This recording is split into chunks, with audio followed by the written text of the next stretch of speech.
मीना लोईवाल और आप देख रहे हैं कौन बनेगा मुख्यमंत्री।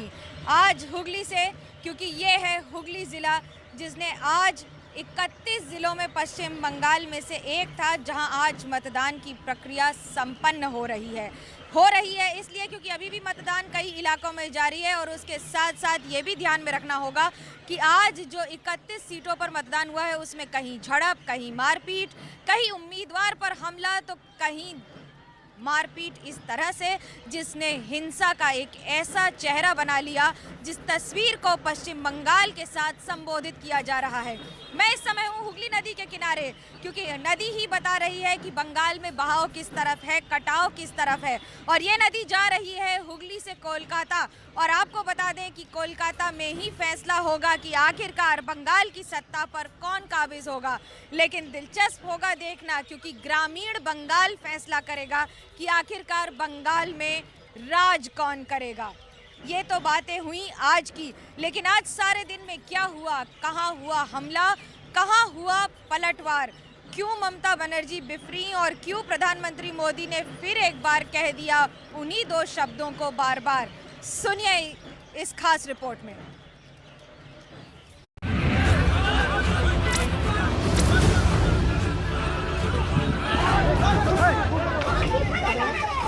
कहीं चोट के निशान है, कहीं लहूलुहान इंसान है, कहीं लूट का कोहराम है,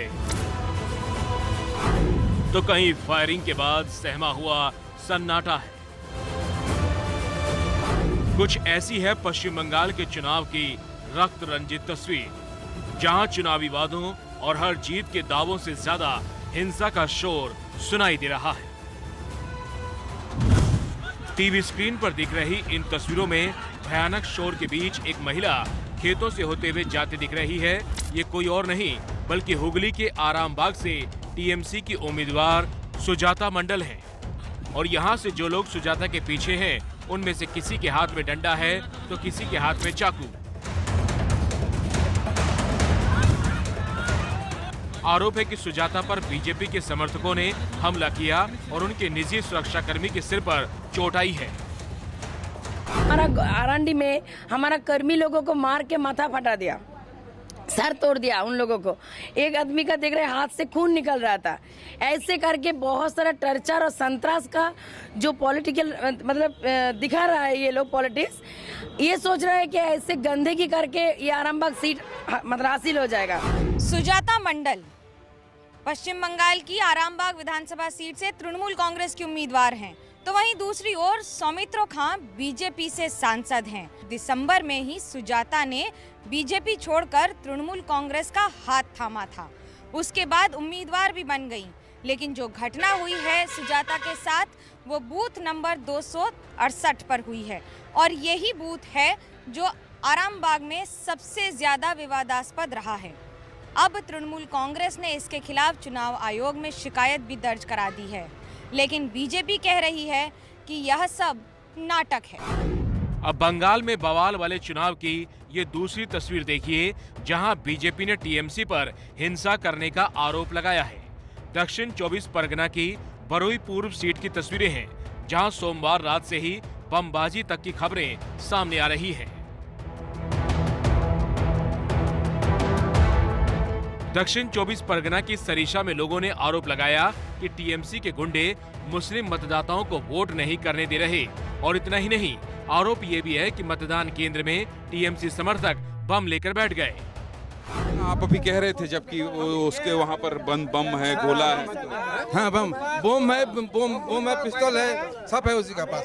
अरे हाँ, सद्दाम को पास है। क्या कोई बनर्जी का षड्यंत्र है? हाँ। तो आप लोग सब बीजेपी को वोट करना चाहते हैं? बीजेपी हम लोग को वोट देना नहीं देता। इस इलाका में जब घुसने जाता है कुछ लोग बम पिस्तौल लेकर आता है। किसके लोग हैं वो? टीएमसी के लोग बम गोला बारूद लेकर बैठे हैं और इसलिए जो है वोटर वोट नहीं कर पा रहा है। और एक खास समुदाय के वोटर हैं जो कि टीएमसी दावा करती है कि हमारे हैं, लेकिन उनकी शिकायत ये है कि वोट हमें नहीं करने दिया जा रहा। तीसरे चरण में पश्चिम बंगाल की 31 सीटों के लिए मतदान हो रहा है और तस्वीरें ऐसी दिख रही हैं कि मानो हर सीट पर बवाल मचा हो। कहीं बीजेपी पर आरोप लगा है तो कहीं ममता की पार्टी टीएमसी पर। ये हावड़ा की बगनान की तस्वीरें हैं, जहां बीजेपी पर टीएमसी के कैंप ऑफिस में तोड़फोड़ का आरोप लगा। बवाल सिर्फ तोड़फोड़ तक नहीं रुका, दक्षिण 24 परगना के बसंती में सोमवार रात को गोली चलने की खबर आई, यानी मतदान से पहले वाली रात से ही हिंसा शुरू हो चुकी थी। बसंती में एक घर से बम भी बरामद किया गया। हद तब हो गई जब बंगाल के विष्णुपुर में बीजेपी ने आरोप लगाया कि टीएमसी के लोग महिलाओं को वोट देने से रोक रहे हैं।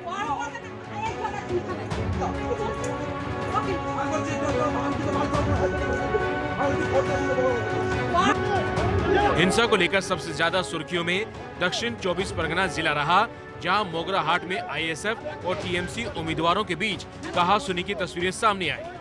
पोलिंग बूथ के बाहर ही दोनों पार्टियों के नेता एक दूसरे से उलझे हुए थे।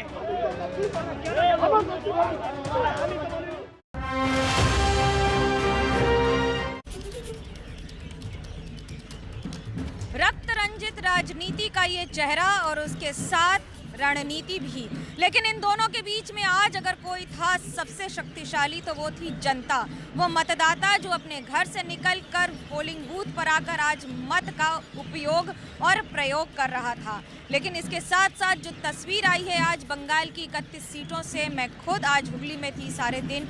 आरामबाग इलाके में उम्मीदवार पर ही हमला हो गया। सुजाता मंडल की ओर से तृणमूल कांग्रेस ने चुनाव आयोग में अब लिखित शिकायत दर्ज करा दी है और कहा है कि इस पर जल्द से जल्द कार्रवाई हो। मारपीट की घटना सिर्फ एक जगह नहीं थी, ये तस्वीर हुगली के कई इलाकों में स्वपन दास गुप्ता की ओर से, जो बीजेपी के उम्मीदवार हैं तारकेश्वर से, उन्होंने भी शिकायत दर्ज कराई कि कई इलाकों में तृणमूल कांग्रेस समस्या कर रही है। हावड़ा, दक्षिण 24 परगना और इन सारे जिलों में कमोवेश तस्वीर एक ही जैसी थी। एक बूथ प्रेसिडेंट की तृणमूल कांग्रेस की मौत भी हो गई है और अब सीधा निशाना साधा जा रहा है बीजेपी की ओर। लेकिन हम आपको बता दें, हमारे साथ जुड़ रहे हैं हमारे सारे संवाददाता जो आज आपको सारे दिन पल पल की खबर सबसे पहले और सबसे आगे दे रहे थे, क्योंकि चुनाव मतलब एबीपी न्यूज़ आपको रखे आगे। हमारे साथ जुड़ रहे हैं हावड़ा से कुंतल चक्रवर्ती, रणवीर जुड़ रहे हैं दक्षिण 24 परगना से और ज्ञानेंद्र जुड़ रहे हैं दक्षिण 24 परगना से। आपको बता दें, सीधा चलते हैं कुंतल के पास। तनुश्री के साथ आज सारे दिन कवरेज पर थे, जो बीजेपी की उम्मीदवार हैं, लेकिन उसके साथ कई इलाकों में भी गए हैं। कुंतल, क्या देखा, क्या समझा, तफसील से बताइए आज हमारे व्यूअर्स को।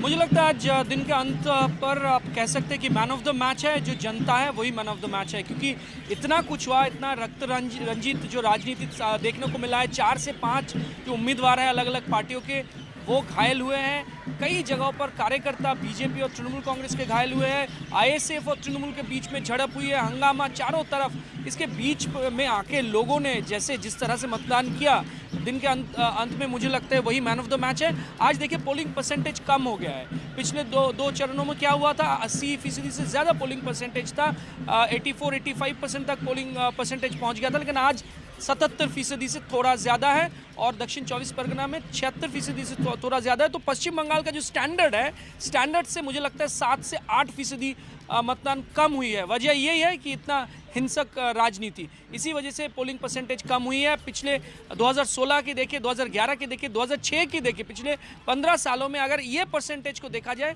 तो थोड़ा बहुत तो बिल्कुल कम है और यही वजह है कि हिंसक राजनीति की वजह से ये कम हुई है। जी, चल रहे सीधा दक्षिण 24 परगना ज्ञानेंद्र के पास। ज्ञानेंद्र, क्या देखा, क्या समझा? आईएसएफ बनाम तृणमूल कांग्रेस था इस समय आज सारे दिन आपके जिले में। देखिए मनोज्ञा, मैंने जो देखा वो बताऊंगा, क्योंकि आंकड़ों को बहुत विस्तार से कुंतल ने बता दिया है। दक्षिण 24 परगना डायमंड हार्बर के 186 बूथ क्रमांक को मैं इसलिए बताना चाहूंगा क्योंकि किसी मतदाता को आप मतदान करने से कैसे रोक सकते हैं, वो भी सुबह 7 बजे से। बीजेपी के कैंडिडेट दीपक हल्दर और पन्नालाल हल्दर आरोप प्रत्यारोप भले ही करें, लेकिन 25-25 मतदाता ऐसे हैं जिन्हें आप रोक दे रहे हो, ये आतंक दिखाकर कि किसी के पास गोला है, किसी के पास बम है, किसी के पास बारूद। आंकड़ों पर मैं इसलिए नहीं जाऊंगा क्योंकि आप देखने की बात कर रही हैं। मैंने जो देखा, देखिए मैं जयनगर भी और मुझे और जगह जाने के लिए कहा गया था, मैं वहां भी गया, लेकिन जो तस्वीर मैंने डायमंड हार्बर के 186 बूथ क्रमांक में देखी और मैंने ये भी देखा कि लोकतंत्र के इस पर्व में कैसे 25-25, 30-30 लोग खड़े होकर अपनी बारी का इंतजार कर रहे हैं मतदान करने के लिए। और जब 7 बजे से इंतजार खत्म हुआ, 4 बजे बीएसएफ का जब फोर्स आया, बीएसएफ की फोर्स आने के बाद वो मतदान केंद्र तक ले गए, तो उनके चेहरे पर मैंने खुशी देखी। और यकीन मानिए, जैसा कि कुंतल कह रहे थे, वोट परसेंट जरूर कम है, लेकिन वोट करने के बाद जो उन्होंने कहा एबीपी न्यूज़ से, कहा कि हाँ हम जीत गए, लोकतंत्र जीत गया। तो कुल मिलाकर इस इलाके में सुबह से ही दीपक हल्दर घूम रहे थे और कई जगह उन्होंने सेंट्रल फोर्स की मांग की। कई जगह उन्होंने कहा कि मुझे सेंट्रल सीआरपीएफ की मदद चाहिए ताकि मैं लोगों को घर से निकाल सकूं। लेकिन जो खौफ का मंजर है, जो रक्त रंजित राजनीति की बात आप कर रही हैं, कुंतल कर रहे हैं, यकीन मानिए बंगाल की यह तस्वीर देश, इसलिए मैं बता रहा हूं विस्तार से क्योंकि देश को भी जानना चाहिए कि आप कैसे लोकतंत्र और गणतंत्र की बात कर सकते हैं जब अपने आपके मतदाता ही इतने डरे हों। मनोज्ञा जी, और एक बात और बता दें कि ऐसा नहीं है कि ये कोई नई बात है बंगाल में। मैं पिछले 2 दशकों से यहाँ रिपोर्टिंग कर रही हूँ। ये पहले भी होता था, वाम मोर्चा के ज़माने में भी होता था। अंतर ये है कि अब मीडिया है, सोशल मीडिया है, जनता कई गुना ज़्यादा जागरूक भी है। आपको ले चलेंगे अब सीधा दक्षिण 24 परगना, जहाँ रणवीर है। रणवीर, आपने क्या तस्वीरें देखी? आज तो आईएसएफ बनाम टीएमसी भी चल रहा था, उम्मीदवार खुद ही धरने पर बैठे हैं बंगाल में। देखिए, सुबह जो तस्वीरें थी वो बहुत खुश करने वाली थी क्योंकि 5:30 बजे से वोटर्स खड़े थे, लेकिन जैसे जैसे वोटिंग शुरू हुई, दिन चढ़ता गया, तस्वीरें बहुत विभत्स हो गई क्योंकि हिंसा, मसल पावर, ये सारा कुछ देखने को मिला। Diamond harbour Lok Sabha seat Abhishek Banerjee की सीट है, तृणमूल का गढ़ है और उस इलाके में जिस तरीके से तस्वीरें थी, यकीन मानिए 1 तारीख को मैं नंदीग्राम में था, जहां तृणमूल का झंडा था वहां भारतीय जनता पार्टी का झंडा था, लेकिन आज फाल्ता, डायमंड हार्बर और आसपास की सीटों पे उस तरह की तस्वीरें नहीं थी। ज़्यादा शक्ति प्रदर्शन तृणमूल ने किया। मैं एक फाल्ता विधानसभा में मौजूद था और उस सीट पर विधान परुई जो कैंडिडेट हैं वो बूथ में आए और बूथ के अंदर जाके उन्होंने मुआयना किया और निकलने लगे। हम उनके पीछे पीछे जा ही रहे थे कि अचानक तृणमूल के समर्थक कुछ लोग आए, पहले नारेबाजी की, प्रत्याशी जल्दी जल्दी गाड़ी में बैठे और जैसे ही गाड़ी में बैठ के जाने लगे, कुछ लोग उनकी गाड़ी के सामने लेट गए और उसके बाद जब प्रत्याशी ने अपनी गाड़ी वापस मुड़वाई भागने के लिए, तो कुछ लोगों ने पहले हाथ मारा और फिर पत्थर मारा। तो सिक्योरिटी फोर्सेस की मौजूदगी में, और सिर्फ एक जगह नहीं बल्कि आगे जहां भी गए वहाँ पे कहीं ना कहीं एक डर कुछ लोगों में था। कुछ लोगों से जब बात की तो उन्होंने कहा कि हम कुछ बोलेंगे नहीं, लेकिन हमारी चुप्पी को आप समझिए, जो बहुत कुछ कहता है। तो उस इलाके में हमने डर देखा और उस डर के बीच में ताकत देखी और ये 1 तारीख से बिल्कुल अलग था। जी, पहली बात तो अलग था और दूसरी बात इसे कहते हैं हौसलाए हिंद जो लगातार बरकरार है और बंगाल की छवि जो देश भर में है उसे एक अलग स्तर पर ले जाने की कोशिश। और हमारे रिपोर्टर्स भी इसी तरह से हौसला दिखाकर लगातार इन सारे चैलेंजेस को, इन सारी चुनौती को चुनौती देकर लगातार आप तक सारी खबरें पहुंचाते रहेंगे। फिलहाल धन्यवाद कुंतल, रणवीर और ज्ञानेंद्र का। ब्रेक पर जा रहे हैं और ब्रेक के बाद आपको बताएंगे कि आखिरकार पूर्वोत्तर भारत के असम में और दक्षिण भारत में क्या हुआ आज चुनाव में। देखते रहिए एबीपी न्यूज़, आपको रखे आगे नदी के किनारे से, क्योंकि नदी का बहाव बताएगा कि कटाव है कि बहाव है बंगाल में। लेकिन अब सीधे चलते हैं असम, जहां पर जुड़ रहे हैं जैनेंद्र हमारे साथ और बताएंगे क्या है असम की आज 40 सीटों का हाल। और पिंकी जुड़ रही हैं हमारे साथ चेन्नई से, जो बताएंगी तमिलनाडु में कैसा रहा आज का दिन। पहले चलते हैं पिंकी के साथ। पिंकी, क्या देखा, क्या समझा, कैसा रहा आज का दिन? मनोज्ञा, अगर हम तमिलनाडु की बात करें तो वोटर्स ने बहुत ज़्यादा निराश किया है क्योंकि 5 बजे तक जो आंकड़ा सामने आया है वोटिंग परसेंटेज का, वो केवल 63% है। वहीं अगर पुदुचेरी की बात करें तो 77% और केरला की अगर बात करें तो 69.9%। साफ तौर पर सबसे ज़्यादा अगर निराश किसी ने किया है तो वो है तमिलनाडु। यहाँ मुख्य जो चुनाव है वो AIADMK गठबंधन और DMK गठबंधन के बीच में है। पूरी तरह से शांत चुनाव रहा क्योंकि सिंगल फेस में ही है और 234 सीटों पर आज जनता ने तय कर लिया है कि आखिर सरकार किसकी बनेगी। लेकिन यहाँ पर जिस तरह से वोटिंग परसेंटेज कम रहा है, आखिर ये किस ओर इशारा करता है, हमें कुछ देर और इंतजार करना होगा जब फाइनल आंकड़े आएंगे।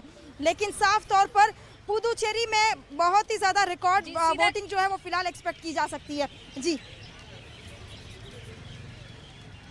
जी, पुडुचेरी ने अपने आप में कई रिकॉर्ड बनाए हैं और तोड़े हैं पिछले कुछ दिनों में। सीधा चलते हैं असम, कैसा रहा आज का मतदान वहां पर? जैनेंद्र बताइए दर्शकों को। जीवन हो गया, मतदान खत्म हो गया। तीसरा चरण और आखिरी चरण, बची हुई 40 सीटों पर वोट डल गए। 80% से कुछ ज़्यादा आंकड़े रहने वाले हैं। 6 बजे के आधिकारिक आंकड़े अभी नहीं आए हैं, लेकिन तकरीबन 80% के आसपास मतदान हुआ है। उस 80% के आंकड़े को क्रॉस किया है असम की जनता ने। और जैसा कि आप जानती हैं, ये 40 सीटें कांग्रेस गठबंधन के लिहाज से अहम थीं।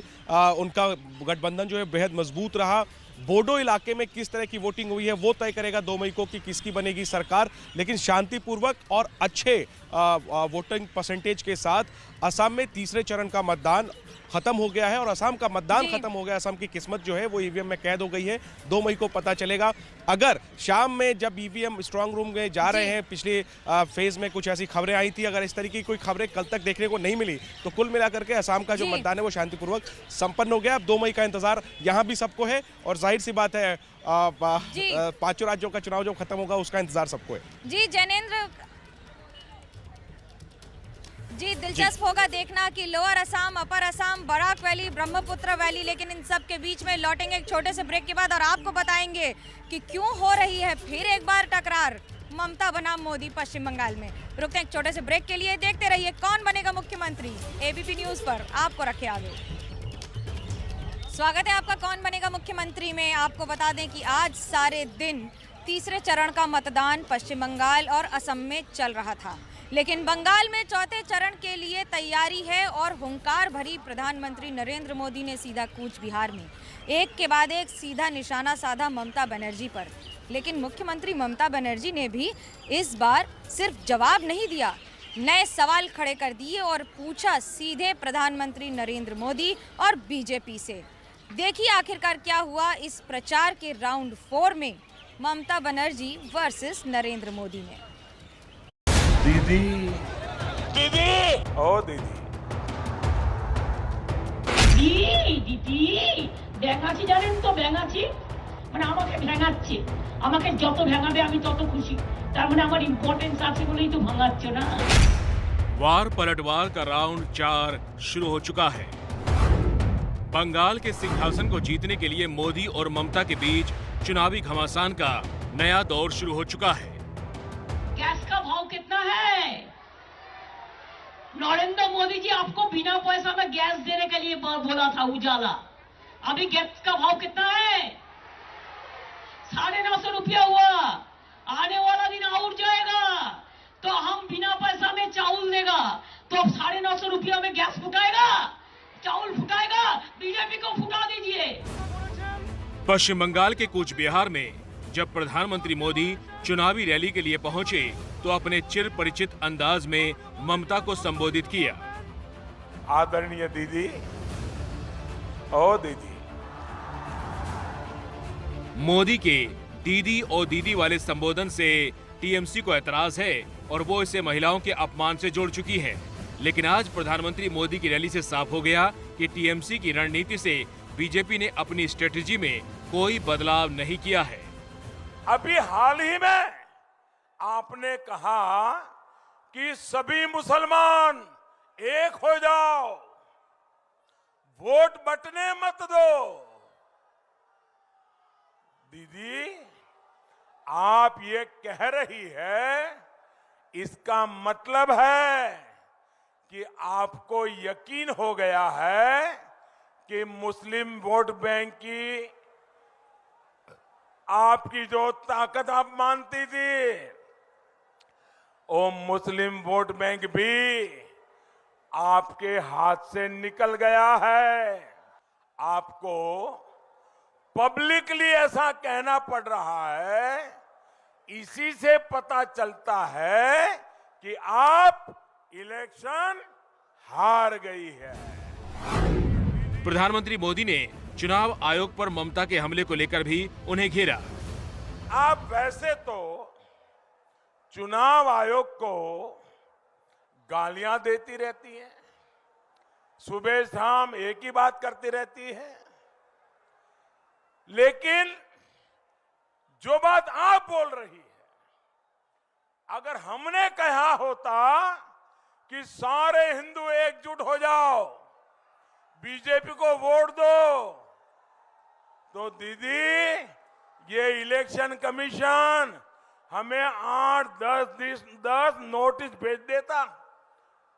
दीदी, जिस चुनाव आयोग ने 2 बार चुनाव करा करके आपको मुख्यमंत्री बनाया, आज आपको उस चुनाव आयोग से ही दिक्कत होने लग गई। वहीं ममता बनर्जी ने पश्चिम बंगाल के अलीपुर द्वार में रैली की। ममता बनर्जी ने बीजेपी पर आरोप लगाया कि वो सरकार होने का फायदा उठा रही है और लोकतंत्र को चोट पहुंचा रही है। ইলেকশন কমিশনের সেন্ট্রাল ফোর্সেস তারে বলো তোমাদের আন্ডারে কেন 7-8টা মার্ডার হয়ে গেল? 3টে ফেজ ইলেকশন চলাকালীন 7-8টা মার্ডার হয়েছে। আমার তৃণমূল কংগ্রেসের 4 জন মার্ডার হয়েছে। বিজেপির গুন্ডারা বাইরে থেকে এসে গুন্ডামি করছে, টর্চার করছে। इसी के लिए ममता बनर्जी अपनी किसी भी चुनावी रैली में अपने पैर में लगी चोट का जिक्र करना नहीं भूलती हैं। क्या बॉल खेले? पाए चोट आए तो क्या है, हाथ में मरे तो ठीक है, आप लोग बोलो खेला होवे।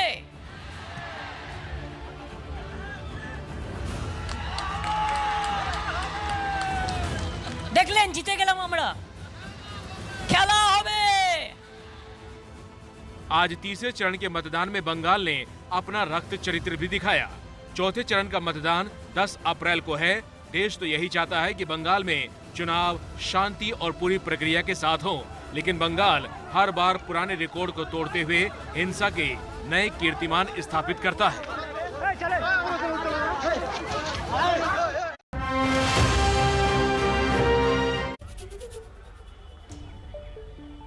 हर बार नए आयाम स्थापित करने वाला पश्चिम बंगाल टॉलीवुड को भी बांट चुका है। बंटवारे के बाद अब टॉलीवुड के बाद बॉलीवुड की बारी है। कुछ ही महीनों पहले यानी कुछ दिन पहले जब मिथुन चक्रवर्ती बीजेपी में शामिल हुए, उसके बाद धुआंधार लगातार कैंपेन कर रहे हैं बीजेपी के लिए। लेकिन तृणमूल कांग्रेस इसमें पीछे नहीं रही। उन्होंने राज्यसभा से सांसद समाजवादी पार्टी की ओर से अब जया बच्चन को उतार दिया है।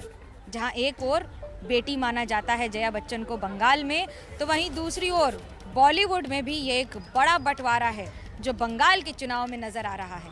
देखिए आखिरकार कैसे बंट गया है बॉलीवुड बंगाल के चुनाव में। बंगाल के चुनाव में बॉलीवुड का बंटवारा। एक तरफ बीजेपी के लिए चुनावी मैदान में मिथुन चक्रवर्ती, तो दूसरी तरफ ममता के लिए वोट मांग रही हैं जया बच्चन। चुनाव प्रचार में मिथुन और जया बच्चन की एंट्री ने बंगाल की सियासी लड़ाई में बंटवारे की लकीर खींच दी है। वैसे तो जया बच्चन के साथ मिथुन चक्रवर्ती ने ज्यादा फिल्में नहीं की हैं। अमिताभ बच्चन तो फिलहाल राजनीति में सक्रिय नहीं हैं, लेकिन पिछले महीने मिथुन ने लेफ्ट और टीएमसी के बाद बीजेपी का झंडा उठा लिया। अब मिथुन बंगाल में रोड शो के जरिए प्रचार करके बीजेपी के लिए वोट जुटाने में लगे हैं। आज भी मिथुन चक्रवर्ती ने आधा दर्जन से ज्यादा जगहों पर रोड शो और सभा करके बीजेपी को जिताने की अपील की। तो दूसरी तरफ जया बच्चन ने टीएमसी उम्मीदवारों के लिए दमदम और रस बिहारी सीट पर प्रचार किया। समाजवादी पार्टी की राज्यसभा सांसद जया बच्चन कल ही कोलकाता पहुंची थी और कल तक वो बंगाल के अलग अलग इलाकों में टीएमसी के लिए प्रचार करने वाली है।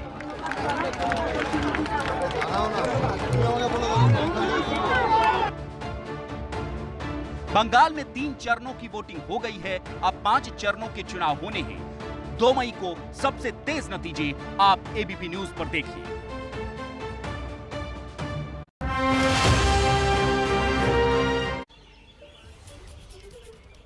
तीसरे चरण का मतदान पश्चिम बंगाल में पूरा हो चुका है। चौथे चरण की तैयारी है 10 अप्रैल को। आप जुड़े रहिएगा एबीपी न्यूज़ के साथ, क्योंकि चुनाव मतलब एबीपी न्यूज़।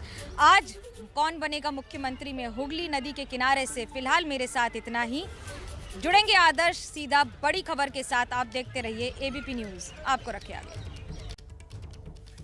स्वागत है आपका। और इस वक्त देखिए मुख्तार अंसारी को लेकर बड़ी खबर आ रही है। मेरठ एग्जिट पार करने के बाद मुख्तार अंसारी का काफिला, यूपी पुलिस का काफिला जो उस मुख्तार अंसारी को लेकर आ रहा है, वो गाजियाबाद के डासना को पार कर गया है।